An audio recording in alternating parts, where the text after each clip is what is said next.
and I'm always wondering this. You mentioned you have three executive coaches or individuals that you kind of filter ideas and get different perspectives. How do you analyze that? So you obviously are dealing with a certain situation, whatever it may be, a circumstance. You filter it through those individuals, which I highly respect. You have those mentors you highly regard. But then when you're bringing in that data from those perspectives, how do you analyze that? How do you think about it? It's like, okay, hey, two out of the three, they align in their way they think, so I'm going to go with that approach.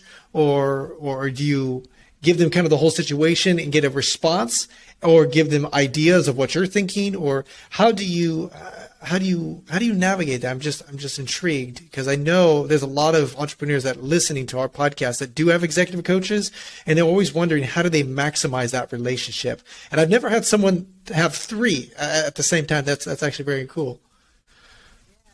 Yeah, well, you triangulate them all together. They have different feedback and different perspectives that are not overlapping. So I don't actually see, so advisors who give you direct tactical advice, that's different.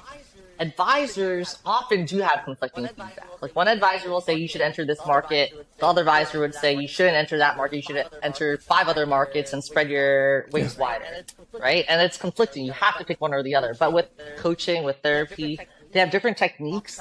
Oftentimes you use them all in parallel. So I might have one therapist who says, hey, if you're having a sad day, you're thinking about Travis, why don't you just escape for a minute and fully feel your feelings, and then take out a journal and then write down how you feel.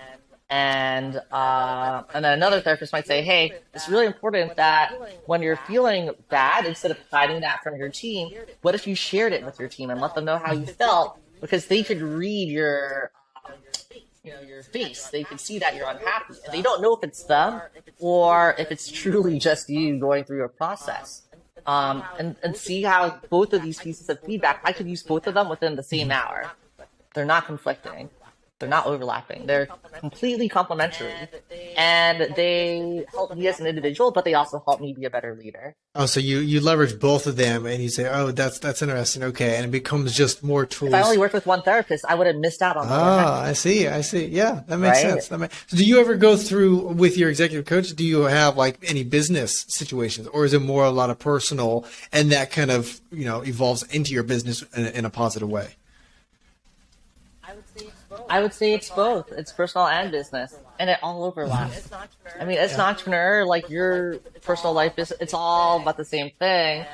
And I don't try to keep it separate, because, I think it's impossible to segment your life that way as an entrepreneur. It's like saying, if you say you want work-life balance as an entrepreneur, it's like telling your spouse, okay, I want marriage life separation. It's ridiculous as a concept. Beautiful analogy. That's really good. I like that. Right? Now, if you're a 9-to-5 worker at a big company, then I could maybe understand that concept.